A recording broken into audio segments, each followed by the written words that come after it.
Bonjour, bienvenue sur le podcast Une maison en France, un podcast en français facile pour ceux qui rêvent d'avoir une maison en France ou qui ont déjà une maison en France et bien sûr pour tous ceux qui veulent perfectionner leur français. Je suis Jérôme, je suis professeur de français langue étrangère et j'écris aussi des livres pour vous si vous apprenez le français. Chaque semaine, je lis un chapitre, ils sont tout petits, du roman en français facile « Les surprises du premier été ». Puis, je vous explique le français utilisé dans le texte. Dans ce nouvel épisode, Petra et Peter sont en train de prendre l'apéritif chez Françoise et François. Ils peuvent mieux faire connaissance avec leurs voisins. Dans la partie explication, je vais vous parler des mots amuse-bouche et amuse-gueule et surtout du verbe se passer. Mais sans plus attendre, poursuivons l'histoire.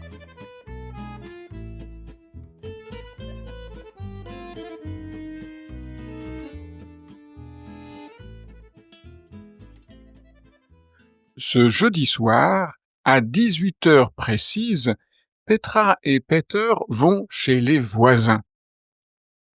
Ils vont prendre l'apéritif. Ils sont reçus par François. On s'installe dans le jardin sous un grand parasol. Sur la table de jardin, il y a déjà des verres, une bouteille de rosé, des chips, des cacahuètes et des olives. Françoise arrive avec un plateau d'amuse-bouche. Ce sont des tranches de baguettes avec du pâté et un morceau de cornichon. François verse du rosé dans les verres. Et la conversation commence. Françoise: alors, tout se passe bien dans votre maison?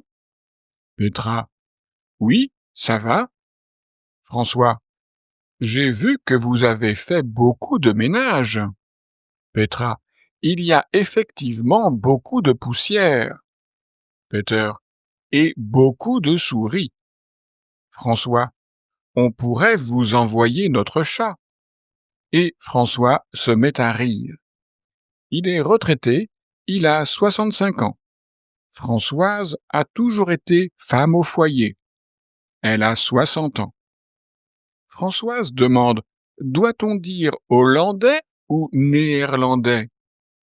Petra répond: vous pouvez dire les deux. Peter ajoute: le mot néerlandais est le mot officiel. La Hollande, c'est une province des Pays-Bas.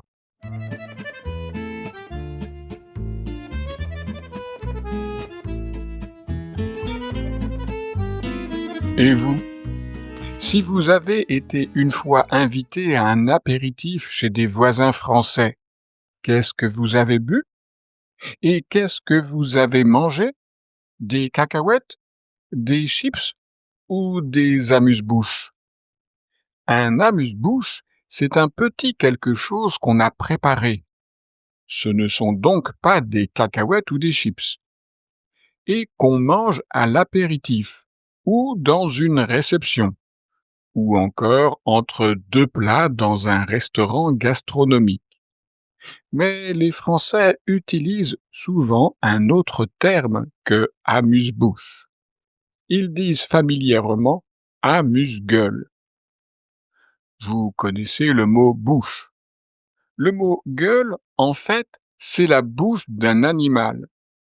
Un chien, par exemple, n'a pas une bouche, mais il a une gueule. Employer le mot gueule pour parler d'une personne, eh bien, ce n'est pas très gentil, ce n'est pas très poli.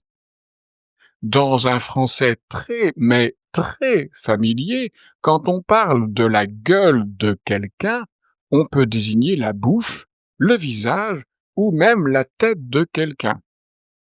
Et il y a quelques expressions utiles à connaître, mais parfois dangereuses à employer.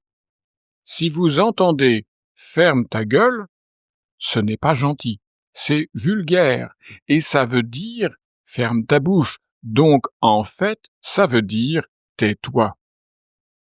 Si vous entendez je n'aime pas sa gueule, la personne qui dit ça veut dire qu'elle n'aime pas la tête de quelqu'un et qu'en fin de compte, qu'elle n'aime pas cette personne. Je ne vous conseille pas d'employer le mot gueule pour parler d'une personne. En revanche, parler d'amuse-gueule, ça ne pose aucun problème. Et évidemment, utiliser le mot gueule pour parler de la bouche d'un chien, c'est très bien. Bref, si vous faites attention quand vous utilisez le mot gueule, tout doit bien se passer. Tiens, voilà une expression utilisée dans le texte. Françoise demande « Alors, tout se passe bien dans votre maison ?» Et Petra répond « Oui, ça va. » Françoise aurait pu aussi demander « Votre installation dans votre maison se passe bien ?» ou « Les travaux de rénovation se passent bien ?» Et Petra, au lieu de répondre « Oui, ça va », aurait pu dire « Oui, ça se passe bien ». Mais si ce n'était pas le cas, elle aurait pu répondre « Non, ça ne se passe pas bien ». Ici, ce verbe signifie se dérouler ou tout simplement aller. Les travaux se déroulent bien, les travaux vont bien, il n'y a pas de problème avec les travaux de rénovation, par exemple. Attention, avec ce sens, on ne parle que de situations, d'événements, d'activités ou de moments qui évoluent dans le temps. Par exemple, une période, les vacances se passent bien. Un événement, la réunion s'est bien passée. Une activité, le déménagement va bien se passer. Mais on ne peut pas parler de personne avec ce verbe. Il est impossible de dire « Peter se passe bien ». Ce n'est pas correct. Il faudra dire « Peter passe une bonne journée ». Et là, ce n'est plus tout à fait le même verbe. C'est le verbe passer, mais sans le pronom se.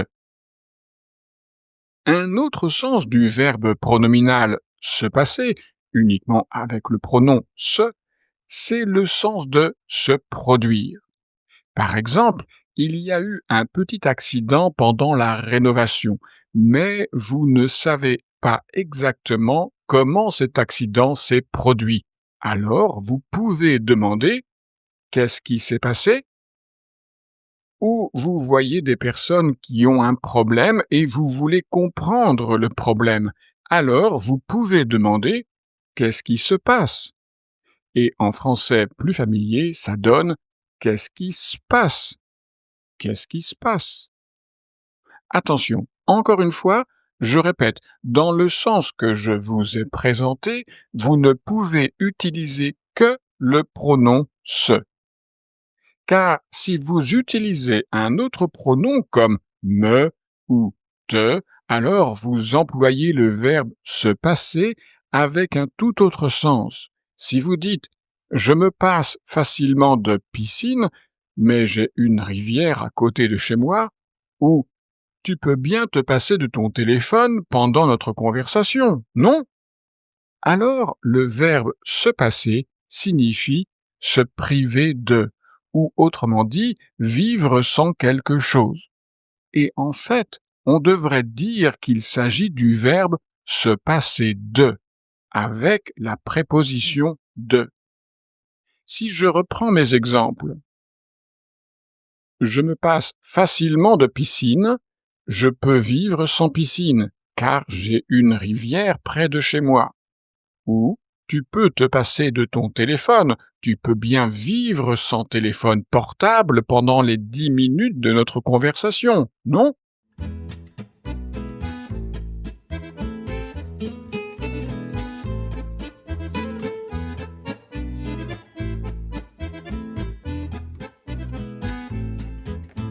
Revenons un instant sur le premier sens expliqué dans ce podcast. Se passer signifiant se dérouler. Quand on dit « les travaux de rénovation se passent bien », on parle ici du déroulement des travaux.